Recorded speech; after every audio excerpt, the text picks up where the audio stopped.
galera, tá entrando no ar a nossa primeira edição desta quarta-feira, como sempre com muitas informações para vocês. Então já chega, ó, deixando o dedo no like no começo do vídeo que me ajuda bastante. Tá chegando pela primeira vez aqui no canal, já se inscreva, ative o sininho das notificações e claro, sigam minha conta pessoal lá no Instagram. Beleza? Vamos aqui dar uma passada aí na Copa do Brasil. O Vasco foi o primeiro classificado às quartas de final, embolsando 4 milhões e meio de reais, avançando a semifinal, coloca 9 milhões e meio de reais também no bolso, além de ficar ali a 4 jogos de um título. O Vasco não chegava até as quartas de final da Copa do Brasil desde 2015, então esse é o tabu agora a ser quebrado. Até a semifinal, que eu me recorde, foi contra o Sport em 2008. Inclusive o Edmundo faz o gol que leva o jogo para a disputa de pênalti, e na disputa de pênalti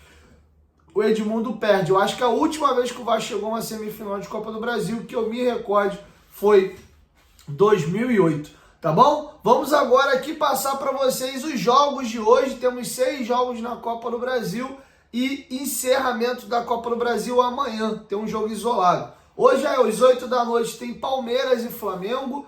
Temos às 7 horas da noite, Bragantino e Atlético Paranaense. Temos também às 7, Atlético Mineiro e CRB, Bahia e Botafogo. 9h30 da noite, Grêmio e Corinthians, Fluminense e Juventude. Para fechar a Copa do Brasil, amanhã tem São Paulo e Goiás, ou melhor, Goiás e São Paulo, já que o São Paulo venceu o primeiro jogo no Morumbi por 2-0.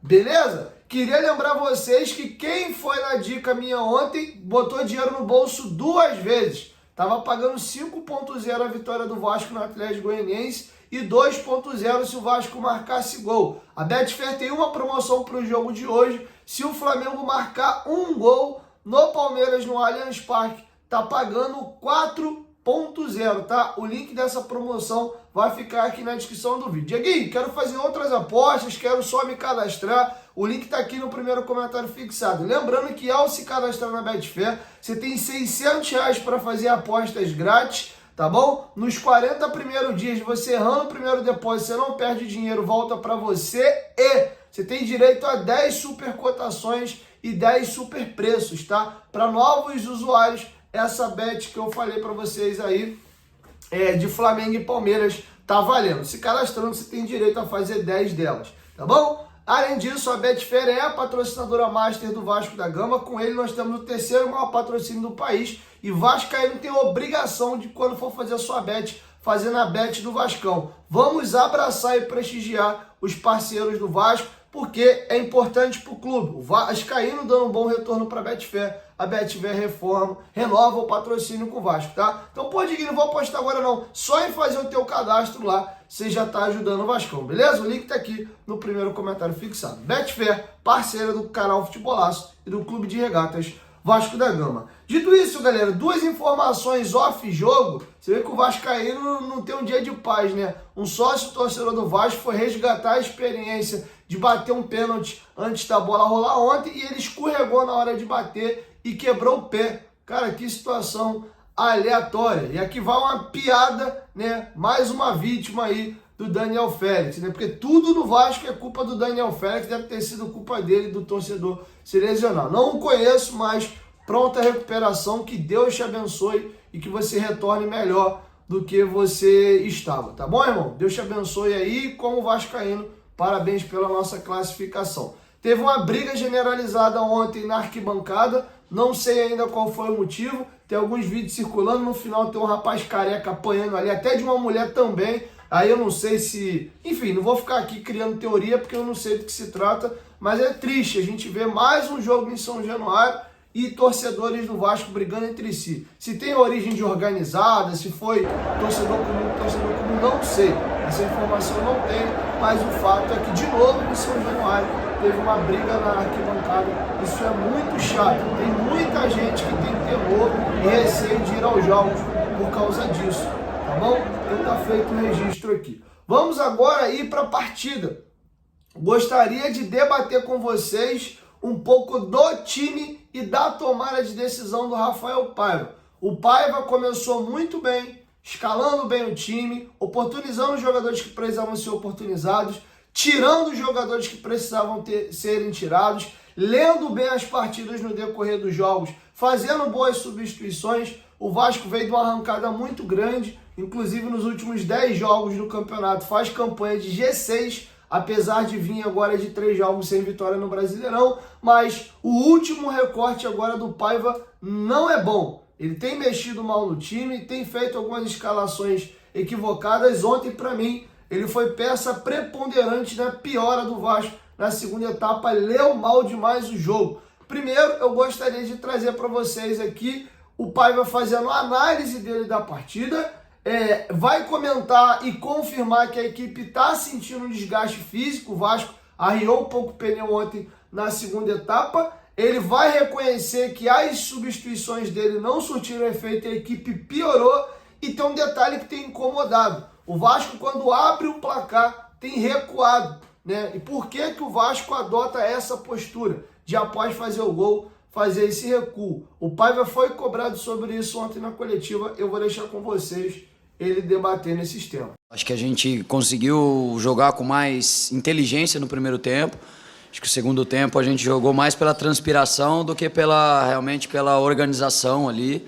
Acho que os momentos que a gente poderia transitar e matar, a gente não teve a frieza necessária para matar o jogo, porque o Atlético deu o contra-ataque para a gente e a gente não conseguiu encaixar. E por isso que a gente, de novo, carregou o sofrimento até o final do jogo. Mas, apesar do Atlético não ter conquistado os resultados, né, tanto com o Mancini, agora com o Humberto, é uma equipe potente, com bons jogadores, e tenho certeza que eles vão evoluir aí. Acho que é isso. Da parte física, realmente, a gente está desgastado, né? A gente tem tentado mesclar alguns jogadores aí. No jogo passado com o Red Bull, essa foi a ideia, para a gente tentar ter alguns jogadores mais inteiros. Mas mesmo assim a gente carrega uma sequência de jogos pesada que a gente sabe que a gente vai estar desgastado e já temos jogo contra o Fluminense no final de semana. Então a gente sabe que a gente está levando esse resquício aí, né? Quanto às trocas, acho que a gente já estava sofrendo um pouco. A ideia era tentar dar um pouco de gás, né? De tentar controlar a bola, e a gente não conseguiu, né? As trocas não surtiram efeito. Acho que o Atlético pressionou muito a gente não conseguiu ficar com a bola e foi um jogo que eles conseguiram chegar muito perto do nosso gol, e a hora que a gente tinha a oportunidade de jogar ou de contra-atacar, a gente não teve a qualidade necessária ali para fazer acontecer. Por isso que a gente carregou esse sofrimento até o final do jogo. A gente cobra muito dos jogadores, de tentar jogar o tempo todo, né? E a gente não conseguiu no segundo tempo, né? A gente até tentou buscar algumas trocas para ter mais a posse, ter mais o controle do jogo. Acho que passa muito pelo também o mérito do adversário, né? Porque pressionou mais, correu mais risco, ficou mais alto. Eles deixaram a gente jogar um pouco mais no início do jogo e a gente conseguiu construir bem. Mas passou também pela nossa, talvez, falta de confiança de jogar, de jogar no limite do erro. Acho que chega um momento que a gente não quer errar e acaba alongando demais uma bola e a gente não ganha a segunda bola. E acaba virando uma avalanche de você não conseguir jogar, né? Então a gente está tentando trabalhar muito em cima disso, muito mais pelo vídeo do que em campo, porque a gente não consegue trabalhar em campo, mas a gente tem total consciência disso e a gente vai buscar evoluir nesse sentido aí. Bom, para finalizar, o Paiva foi muito questionado e criticado pelo torcedor assim que saiu a escalação. Uma, porque muitos gostariam que o Léo não jogasse sequer mais com a camisa do Vasco. Acho que para o jogo de ontem a decisão foi acertada, falei até isso no meu pós-jogo. Calhou que o Léo até fez um bom jogo. Seria uma furada tu meter o Lincoln numa partida daquela de Copa do Brasil eliminatória com uma pressão muito grande. O Vasco jogando como favorito contra o Lanterna do campeonato e vindo já de 4 partidas sem vencer. E a outra situação foi contra um time frágil como o Atlético Goianiense, o Vasco iniciar com 3 volantes. Então, o Paiva vai responder sobre do porquê dessa escolha de 3 volantes. Uma situação curiosa, quem ganhou a vaga com esses 3 volantes foi o Sforza, e desses 3 volantes, o melhor que atuou ontem foi o Sforza. Acho que o Matheus Carvalho não rende bem, falei disso no meu pós-jogo também, como ele joga um pouco mais adiantado, como esse volante pela esquerda. Ele vai melhor quando ele joga na frente da defesa.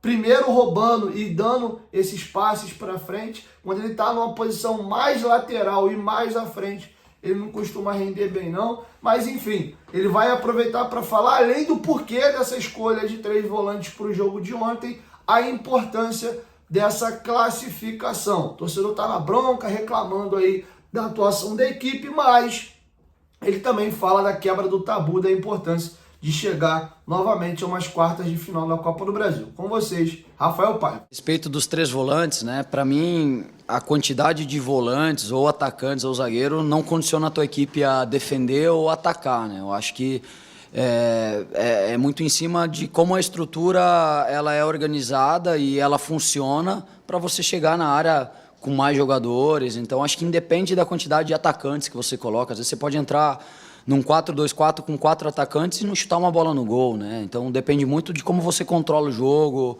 de como você rotina os teus jogadores para se adaptar ao adversário. E eu acho que os 3 volantes que a gente está tentando buscar ali é realmente para controlar o jogo com a posse de bola e para chegar com mais jogadores, né? Mas como eu já disse, a gente está tentando buscar a forma ideal de jogar, né? Para mim hoje o jogador ele tem que cumprir função, né? Então, eu não sou preso à posição que ele é, mas à função que ele exerce.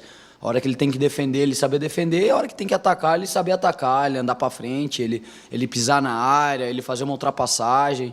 Então, acho que o futebol é muito mais em cima de função do que a posição, né? É o que eu acredito, né? Então, para mim, ter os 3 volantes não quer dizer que a gente vai defender ou tá numa postura defensiva, pelo contrário, né? A gente quer sempre atacar, sempre buscar o gol, é o que eu acredito e é o que eu tento fazer. Independente se eu entro com 3 volantes, 4 atacantes, então eu não fico preso a isso, né? A respeito da forma de jogar, é isso. A gente tem oscilado, não gostaria de oscilar, mas a gente competiu, não tomou o gol, a gente se defendeu bem, o adversário chegou, a gente tem o Léo Jardim para fazer uma defesa difícil, é para isso mesmo que ele está lá e é o goleiro que ele é. Então, acho que para mim isso tudo faz parte do futebol, é o contexto de um jogo de mata-mata, é muito difícil você ganhar um jogo de 3, 4-0, 2-0, não deixar o adversário chegar no teu gol, porque o futebol é muito equilibrado no Brasil, né? Eu acho que ele é muito competitivo, muito equilibrado e a gente em alguns momentos sofre mais do que gostaria, mas eu acho que faz parte do jogo, ainda mais um jogo de mata-mata. E a gente vai trabalhar sempre para tentar melhorar, para dar alegria para o torcedor, mas eu acho assim, a gente tem que levar daqui da noite de hoje é uma classificação que faz 9 anos que a gente não estava nessa fase, estar entre os 8, tá longe do Z4, não tão longe assim como a gente gostaria, mas a gente está evoluindo no Campeonato Brasileiro. Eu acho que é por esse contexto que a gente tem que tentar olhar e a gente está olhando dentro do nosso grupo. Bom, galera, é isso. Tem um tema importante que eu vou deixar para o próximo vídeo, que é essa questão da mudança dele aí do 4-2-3-1 para um novo modelo de jogo, no 4-4-2, ora às vezes no 4-3-2-1. A gente vai debater um pouco mais no próximo vídeo e individualmente algumas peças. Fato é que o Paiva começa a viver os 2 lados da moeda nesse período de técnico do Vasco. Um período muito bom de ascensão, que o credenciou a ser, não é efetivado oficialmente, vamos colocar assim, mas na prática ele virou de fato treinador do Vasco, tanto é que o Vasco nem busca treinador no mercado, tá bom? E agora o Vasco vem numa sequência ruim e ele começa a ser cobrado. Gosto de fazer um parêntese aqui também, que boa parte dos problemas que o Vasco tem tido também tem ligação direta com o elenco fraco que o Vasco tem, tá? É importante às vezes a gente frisar. Eu acho que ele poderia tomar algumas escolhas melhores, ele tem errado, ontem ele errou muito, mas é importante a gente lembrar que também boa parte dos problemas do Vasco passa pela má montagem desse elenco e de uma janela até aqui frágil do Vasco, né? A gente trouxe o Emerson Rodrigues, que não agregou ainda muita coisa ao time, né? Mais ou menos no nível dos jogadores que a gente já tinha, ou ligeiramente um pouquinho melhor, mas também não é um jogador que vai chegar para ser titular. O Souza e o Alex Teixeira são apostas que estão chegando agora aí fora de forma, vai precisar de um tempo para poder entrar em forma. Até gostei do pouco que eu vi do Souza. O Alex Teixeira a gente viu pouco, quero ver mais. E o Coutinho vinha entrando em forma e aí teve agora essa lesão. A gente precisa de jogadores prontos. Eu acho que o trio dos crias são jogadores para a gente pensar em começar assim fazer a diferença no elenco, pensando um pouco mais à frente. Mas a gente precisa de jogadores para resolver agora, nesse exato momento. E as contratações são de jogadores pouco pensando mais à frente. O Emerson Rodrigues, esse pronto, mas que não muda aí o patamar da equipe, tá bom? Então é isso, quero te ouvir. Deixa sua opinião aqui embaixo nos comentários sobre o que a gente discorreu nesse vídeo, beleza? 1, 2, 3, futebolaço. Tamo junto, família. Qualquer momento, ninguém volta mais. Tamo junto, valeu!